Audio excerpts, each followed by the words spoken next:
welcome to Silent Queen's Calling. Now, let's dive right into the story. Marcus Calloway stood inside the floor-to-ceiling glass walls of the penthouse he believed he owned, laughing with his 26-year-old assistant while the woman he married watched from the rain-soaked terrace outside. Barefoot, locked out, wearing nothing but a silk slip and a cardigan she had grabbed on instinct, Tara Calloway was not crying. She was calculating. In her left hand, pressed flat against her thigh so the cold didn't make her drop it, was a phone. Not the personal iPhone Marcus had bought her as a birthday gift so he could monitor her location. Her other phone. The one registered under a name he had never heard. The one with a direct line to a man named Callum Pierce, who managed the legal infrastructure of the Ashford Group, her family's international holdings company, which Marcus believed had dissolved when her father retired. It had not dissolved. It had simply gone quiet, and in approximately 4 hours, so would everything Marcus Calloway had ever built. Chapter 1. The glass wall. The thing about penthouse terraces in Miami is that when a tropical storm rolls in, there is nowhere to go.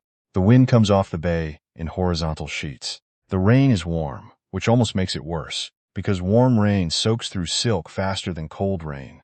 And within 40 seconds of Marcus turning the deadbolt on the interior sliding door, Tara was drenched to the bone. She stood at the railing, her bare feet against the wet stone tile, and looked through the glass. Inside, the penthouse glowed amber and gold. Marcus had hired a lighting consultant for the remodel. That was the kind of man he was. A man who hired a separate professional for every visible surface of his life. The recessed lighting was warm and flattering. The kitchen island was imported Italian marble. The sectional sofa had been chosen by an interior decorator named Sasha, who communicated exclusively via email and charged $400 an hour. Tara had paid for all of it. Not because Marcus knew she had. He believed the penthouse was his. He had signed a mortgage through a company called Meridian Capital Lenders, paid monthly installments for 3 years, and never once questioned why a lender he had found through a referral from a friend of a friend had offered him a rate 20 basis points below anything else on the market. The answer, had he ever looked, was that Meridian Capital Lenders was a subsidiary of the Ashford Group. The mortgage payments went into a charitable trust for pediatric surgical research. The deed to the penthouse had never, not once in 3 years, carried his name. Inside, Marcus poured 2 glasses of champagne. The woman he had poured them for was named Lacey Dunmore. She was 26 years old, a junior marketing associate at Calloway Design Partners, Marcus's firm. She had been there for 14 months. She had been sleeping with Marcus for 9 of them. Tara knew because Callum Pierce's team had been monitoring Marcus's corporate communications for over a year. Ever since, a routine security review of family-adjacent financial accounts had flagged an unusual pattern of personal expenditures charged to the company. Hotel receipts, a bracelet purchased at Tiffany on a Tuesday afternoon. Private dinner reservations at restaurants Marcus had never mentioned to his wife. Tara had not confronted him with that information. She had waited. She had learned patience from her mother, Isabel Ashford, who had once told her, "The most powerful thing a woman can do is let a man believe he is one. Let him get comfortable. Let him start taking shortcuts. And then, when the shortcuts expose the rot underneath, you do not yell. You do not cry. You simply remove the floor." Tonight, Marcus had made his first real mistake. It had begun at 9:15, when Tara found the folder. She had not been snooping. She had been looking for the insurance rider documents for the penthouse. Their property policy came up for renewal, and she handled all the paperwork. Because Marcus's administrative attention span extended only to things that made him look impressive, the folder had been on the kitchen counter, slightly open, with a tab divider labeled Lacey Unit 14B. Inside were lease agreements for a second apartment in their building, 2 floors below, paid for with a wire transfer from the Calloway Design Partners operating account, $42,000. When Tara asked about it, Marcus did not apologize. He did not flinch. He had been drinking champagne since 6 o'clock, enough to sand down the carefully maintained surface of himself. And what came through underneath was something cold and contemptuous that Tara recognized. She had seen it before, in small flashes. She had told herself they were anomalies. They were not anomalies. "You have been living off my success for 4 years," he told her, his voice quiet and precise in the way that meant he had rehearsed it. "You don't work. You don't contribute. You move through this life like it's an inheritance you did nothing to earn. I built this, all of this, and I want more than what you've been giving me for a very long time." "Tara," had looked at him steadily. She did not raise her voice. "You're stealing from your own firm, Marcus.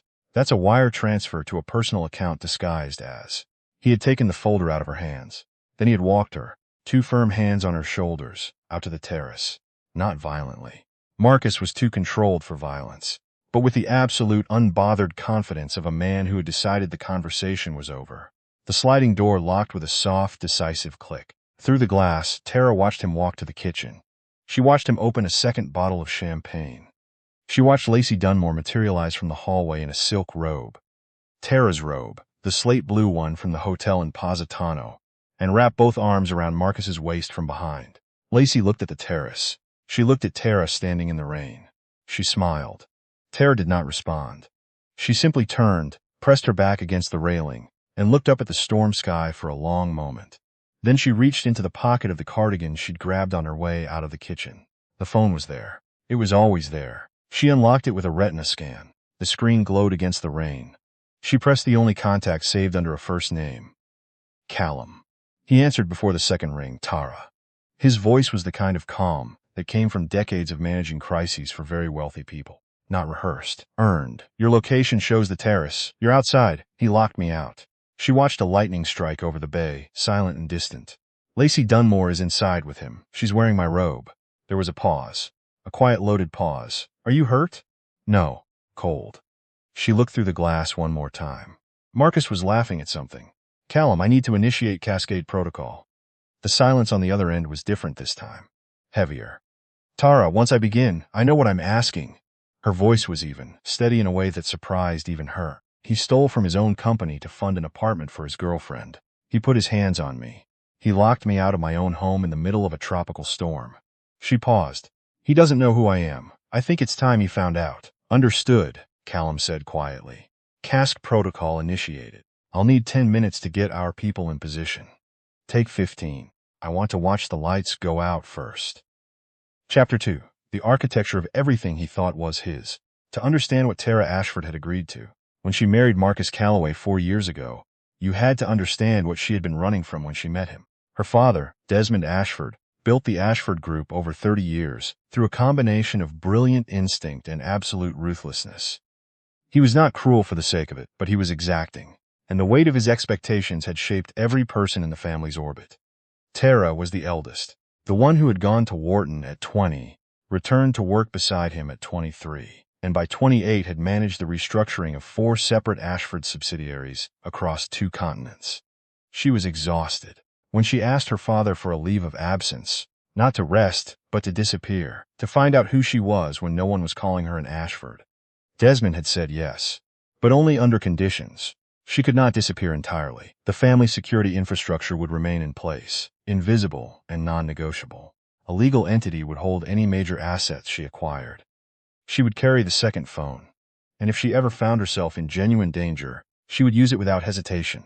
Tara had agreed. She had moved to Miami under a simplified version of her name, Tara Weston, her mother's maiden name, and taken a position as a mid-level project manager at a boutique architecture firm. She drove a sensible car. She rented a moderate apartment. She was looking for someone who would love her brain, her humor, the way she read 3 books simultaneously and could not leave a room without turning the lights off in a specific order. She met Marcus Calloway at a design industry event. He was handsome in a self-aware way, charming with that specific fluency that came from years of client pitches. He was interested in her. Not the money, because he didn't know about the money, just her. Or so she told herself for 3.5 years. The signs were small at first. The way he subtly minimized her opinions in front of others and doubled them back as his own ideas 20 minutes later. The way he managed her schedule under the guise of caring about her time. The way he had, slowly and with remarkable patience, created conditions that made it easier for Tara to step back from work, to let him handle the accounts, to allow the pleasant fiction that she was being taken care of. She had let it happen. That was the part she sat with on the terrace in the rain. She had let it happen because some part of her had wanted to rest, had wanted to set down the Ashford name and just be someone's wife for a while. She had paid for that rest with 4 years of slow erosion. The penthouse had been her decision, not his. When Marcus mentioned wanting to move somewhere larger, she had quietly worked through Callum to purchase the unit through Meridian Capital. She had constructed the fictional lender, the mortgage, the paperwork. She had done it to protect his ego, because at the time, she still believed there was something salvageable in him. The lease for Unit 14B, the apartment he had bought with stolen funds for his girlfriend, was the answer to that question. There was nothing salvageable. She gripped the terrace railing and looked down at the bay, where the storm had whipped the water into dark, churning peaks. Somewhere in the building below her, Lacey Dunmore had an apartment stocked with things Marcus had bought with money that belonged to his clients, and Marcus was laughing with his champagne 2 floors above it. Tara had given him 4 years. She had cooked his meals, attended his firm's client dinners, listened to his presentations until she could recite them verbatim, and swallowed the daily indignity of being treated as a beautiful accessory that occasionally asked inconvenient questions. She had told herself that love required patience, that everyone had edges. Some edges, she understood now, were not edges at all. They were the whole shape of the thing. She exhaled slowly into the rain. "You have no idea," she said quietly, to no one, or maybe to Marcus, through 40 feet of glass and storm. "You have spent 4 years managing someone who was letting you." Chapter 3. Cascade Protocol. Callum Pierce had been the Ashford Group's principal legal strategist for 19 years. He had handled matters that ranged from hostile corporate takeovers to the quiet surgical extraction of family assets. From situations that had become dangerous, he commanded a team of 12 forensic accountants, a cybersecurity unit, 3 senior attorneys, and 2 former federal investigators who worked strictly on retainer. He had warned Tara about Marcus Calloway 22 months ago. He had presented a preliminary report, flagged expenditures, a pattern of financial concealment within the firm, early evidence of a secondary relationship, and Tara had looked at it for a long time before asking him to close the file and give her more time. Callum had closed the file. He had not stopped watching. Now sitting in the back of a car 6 blocks from the Meridian Bay Tower in Miami, he worked through his laptop with the focused efficiency of a man who had been waiting for exactly this call. Cascade Protocol was designed for one purpose: total quiet, irrefutable dismantling. Not chaos, not spectacle, precision. The kind of systematic removal of someone's professional and financial infrastructure that looked, from the outside, like the natural consequence of their own decisions, because it was. Callum's team never fabricated. They simply organized what already existed into the most devastating possible sequence. Within the first 6 minutes of the call, 3 things happened simultaneously. The first was a message to the board of directors of Calloway Design Partners' primary financial backer, a venture firm called Greystone Capital, which had invested heavily in Marcus's company 18 months prior. The message, from a compliance attorney at a firm Greystone recognized, attached a detailed forensic audit of Calloway Design Partners' operating accounts covering the past 14 months. The audit, compiled over 8 weeks by Callum's team, documented 31 separate instances of fund misappropriation, totaling a little over $260,000. The documentation was meticulous: time-stamped wire transfers, internal communications in which Marcus instructed his bookkeeper to reclassify personal expenditures as vendor payments, a direct paper trail from the firm's operating account to the lease on Unit 14B. The second was a notification to the Florida Bar's Attorney Ethics Hotline. Calloway Design Partners had a subsidiary legal advisory arm. Its licensure was contingent on financial compliance. The third was the quietest and the most immediate: a signal to the Meridian Bay Tower's building management system, routed through a server access point that belonged to the Ashford Group's infrastructure subsidiary. It was a routine override of the kind that building systems accepted when the property owner authorized maintenance. And Tara Ashford was, through 3 layers of corporate structure, the property owner. The signal reached the tower's central utility management system at 11:02 p.m. Every light in the penthouse went out. Through the glass, Tara watched it happen. 1 second the penthouse was a warm, amber-lit stage, set for a life that had never really belonged to Marcus. The next, it was a black rectangle against the stormy sky. She heard his voice, muffled through the glass and the wind, a sharp, startled curse. She felt nothing in particular, just a cold, clear readiness. She pushed off the railing and walked toward the terrace door. Not the locked sliding door. The emergency egress hatch on the north side of the terrace, which she had noted the first week they moved in, because Tara Ashford always noted the exits. It required a code. She entered it, the panel clicked, and she stepped inside. Chapter 4. The dark and what it revealed. Marcus did not panic. That was important to him. Men like Marcus Calloway maintained a rigid architecture of self-perception, competent, controlled, always the person in the room who understood the situation first. When the lights went out, he reached for his phone, activated the flashlight, and told Lacey with complete authority that it was a storm surge issue, that the building's generator would engage within 30 seconds, and that she should stay calm. 30 seconds passed. The generator did not engage. Marcus walked through the dark penthouse to the utility closet, where the building's secondary breaker panel was located. He swept the beam of his flashlight across the switches. Every single one was in the on position. The panel was not the problem. He pulled up the building's management app on his phone. It loaded partially, spun, and crashed. He checked his signal. Full bars. He called the building's concierge line. It rang 15 times and went to voicemail. "This is impossible," he said to no one. Lacey appeared in the doorway of the utility closet, wrapped in Terrace silk robe, holding a candle she had found in a kitchen drawer. Her face in the candlelight was somewhere between anxious and bored. "My phone is saying I have no data. The Wi-Fi is completely gone." "I know the Wi-Fi is gone, Lacey." He did not mean to say her name with that particular inflection, but the control was fraying. He walked to the floor-to-ceiling windows of the living room and looked out. The bay was dark and turbulent, but up the block, the hotel tower that anchored the south end of the street glowed like a paper lantern. The restaurant across the water had all its terrace lights on. The condominium building directly adjacent to theirs had warm light in every window. Only the Meridian Bay Tower was dark. Only their unit. He stood very still, which was unusual for him.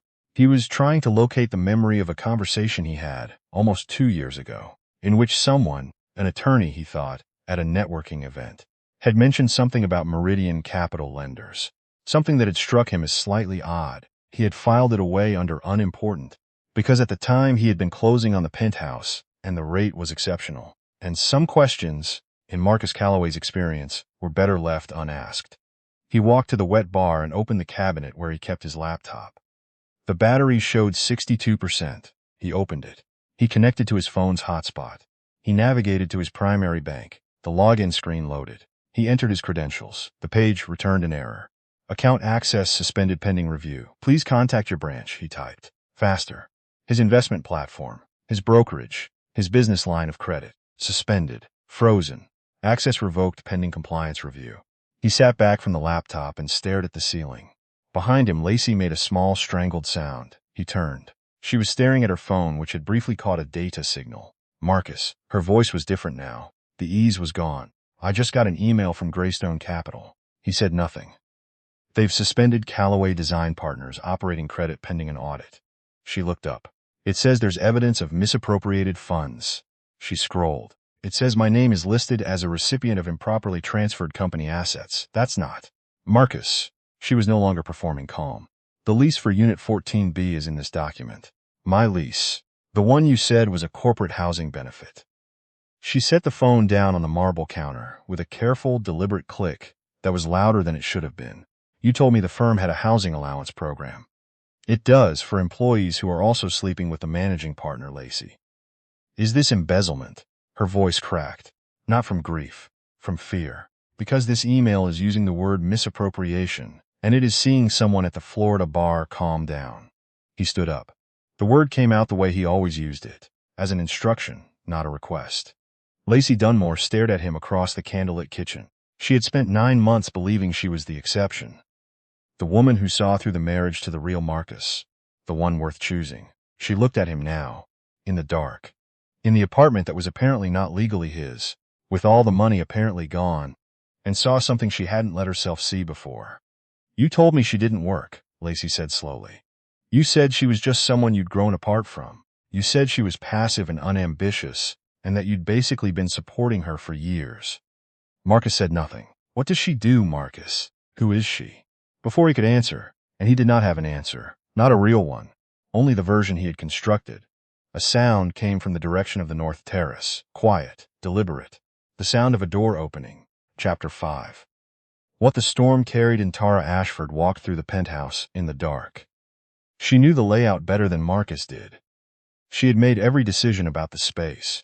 She knew that the third-floor tile from the egress hatch had a slightly hollow sound when you stepped on it.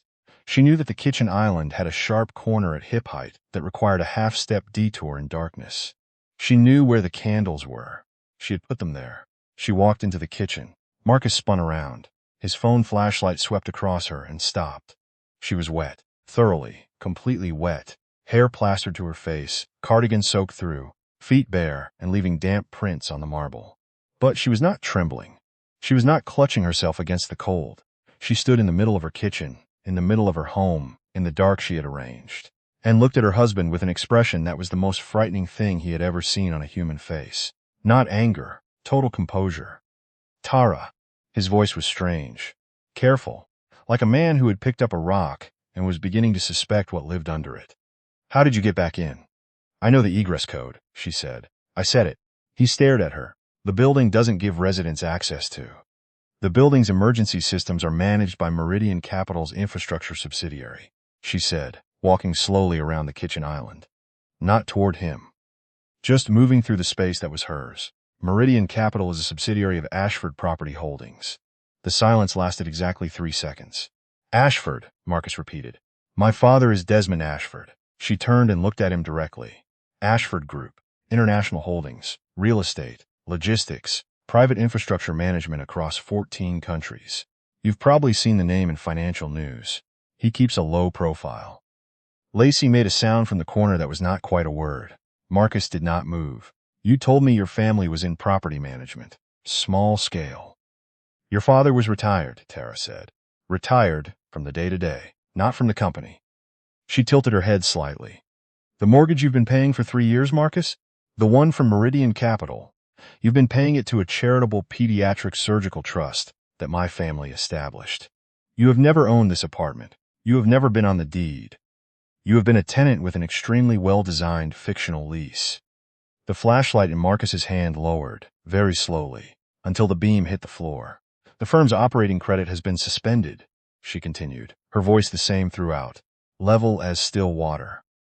Greystone Capital's compliance team received a forensic audit of your accounts approximately 40 minutes ago. It documents 31 instances of fund misappropriation over 14 months.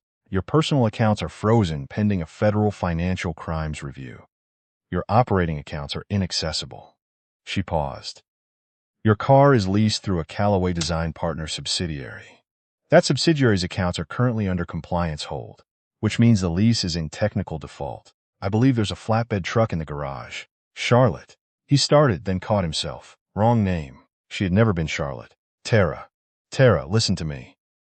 He took a step toward her. Whatever you think I've done. I don't think anything, she said. I have documentation. My team has documentation. The federal agencies who have received copies of that documentation will, in approximately 8 to 12 weeks, have more documentation. She looked at him with a steadiness that was not unkind. It was simply final. You spent 4 years managing me, Marcus. You controlled the accounts. You made me feel like my contribution to this household was invisible. You brought your girlfriend into my home, and you locked me out of it, in the middle of a tropical storm. She paused. I spent 4 years letting you believe you were the most powerful person in this marriage. That was a decision I made. Tonight I made a different one. Where am I supposed to go? Marcus asked. His voice had changed.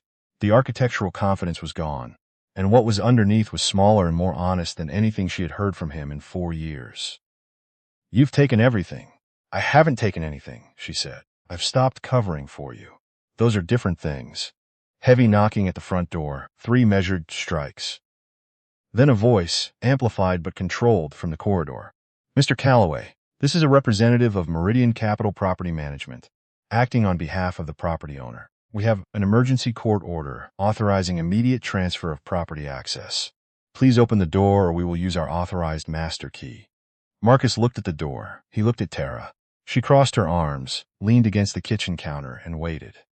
Chapter 6. The transfer they let him in. Or rather, Marcus did not stop him.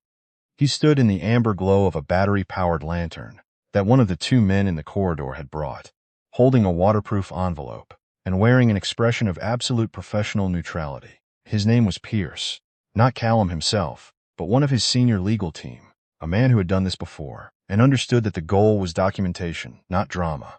Mr. Callaway. Pierce extended the envelope. These are emergency eviction documents authorized by a Dade County judge at 10:47 this evening. The property at this address is confirmed as belonging to Ashford Property Holdings through Meridian Capital Trust. Your tenancy agreement," he glanced briefly at a tablet he was holding, "has been terminated effective tonight on grounds of lease fraud, as the signatory misrepresented legal and financial standing at the time of signing. You are also being served a civil action from Callaway Design Partners Board of Directors regarding financial misconduct, initiated at the request of the majority investor." Marcus took the envelope. He held it with both hands. He did not open it. Lacey Dunmore had retreated to the hallway, where she stood with her arms wrapped around herself in Terrace's silk robe, mascara making two thin dark lines down her face. "You have 30 minutes to collect personal clothing," Pierce said. "Any items purchased through joint accounts or the firm's operating line are subject to inventory hold. You will be provided with a list." "I don't have anywhere to go," Marcus said. "My accounts are frozen pending federal review." "Yes." Pierce did not say this unkindly. He simply said it, which was worse.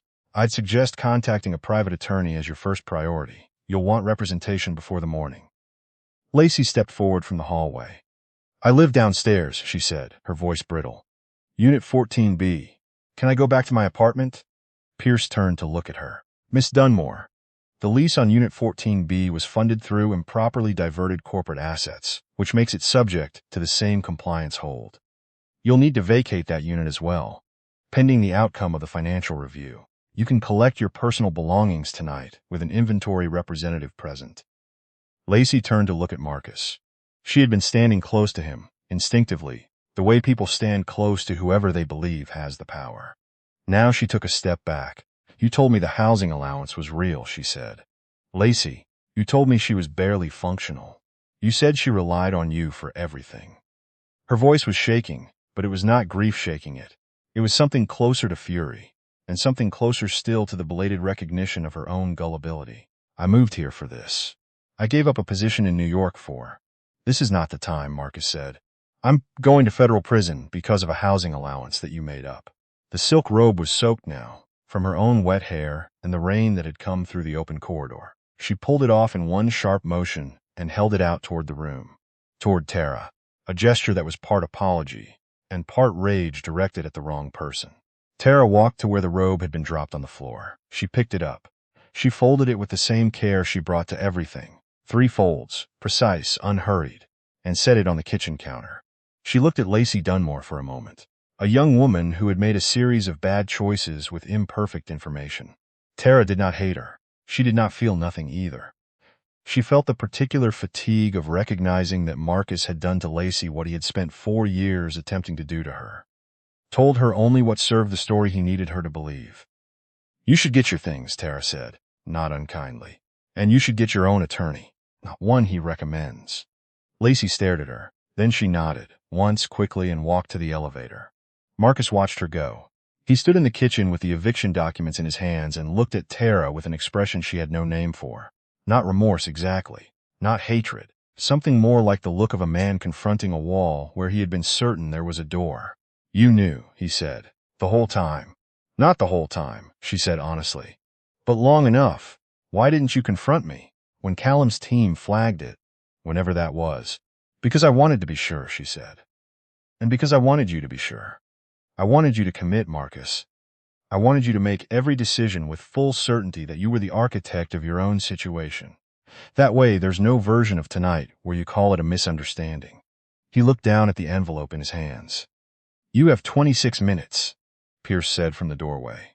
Marcus moved like a man in shallow water, slightly slowed, slightly uncertain of the footing. He walked down the hallway toward the bedroom. He came back with a duffel bag. He packed what he was allowed to pack: clothing, a toiletry kit, his personal passport. He did not take the cufflinks on the dresser. They were a joint gift, and Pierce quietly informed him they were on the inventory hold list. He did not take the watch. Same reason. He came back to the kitchen with the duffel over one shoulder. He looked at Tara one more time. "I don't have anywhere to go," he said again. Quieter this time. The repetition was not a plea. It was the sound of a man encountering the arithmetic of his own life for the first time. "You have the same options anyone has," she said. "You just don't have mine anymore." He nodded slowly, the way people nod when they have nothing left to argue. He walked past her. He walked past Pierce. He walked to the elevator, and he waited for it in silence. the duffel at his feet, the storm still moving past the corridor windows. The elevator doors opened. He stepped in. He looked at Tara one last time from across the marble foyer she had designed, and the hardwood she had chosen, and the pendant lights she had installed over a kitchen island she had paid for. The doors closed. Tara stood alone in her penthouse. Pierce stepped forward. The security team will finish the property documentation within the hour. We can have a locksmith change the codes tonight if you'd like to stay. Please, she said. I'll have Callum send the formal paperwork in the morning. She nodded. She walked to the floor-to-ceiling windows. The storm was moving east now, the worst of it passed, and the bay below was beginning to settle from chaos into something that was just regular rough water. The hotel tower down the block was still glowing. The lights of the city were still on. She pressed her palm flat against the cold glass.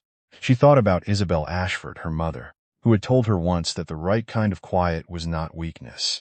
That silence, correctly deployed, was its own form of architecture. A structure you built around a person so carefully that they never noticed they were inside it, until you removed one wall and the whole thing came down. She thought about the past 4 years, the meals she had made while swallowing what she knew, the social calendars she had managed while monitoring what she suspected, the restrained, unhurried patience of waiting for the moment when Marcus Calloway had made enough decision that there was no interpretation of events in which he was a victim. She had not wanted this ending. That was the part no one would understand when they heard this story. She had wanted the other ending, the one where Marcus Calloway was who she had believed he was in the first year, before the edges began to show. She had given 4 years to that possibility. She was 39 years old. She was standing in her own home, in silence, in the wake of a storm she had not caused, but had been inside of for longer than she should have allowed. She picked up the second phone. She called Callum. "It's done," she said. "How are you?" he asked. She considered the question. "I'm here," she said finally. "That's enough for tonight." She ended the call. She set the phone on the kitchen counter beside the folded silk robe. She walked to the bedroom, her bedroom, every piece of furniture her choice, and she sat on the edge of the bed. Outside, the last edge of the storm passed over the tower and kept moving. In its wake, the kind of quiet that only comes after weather, after upheaval, after the thing you have been dreading and preparing for has finally, irrevocably arrived. She was not triumphant. She was not devastated. She was something harder to name. A woman who had exercised the full measure of what she was capable of, for the first time in 4 years, and was now sitting with the strange, grounded weight of that. The man who had spent 4 years trying to make her smaller had discovered, too late, that she had only ever been choosing to take up less space.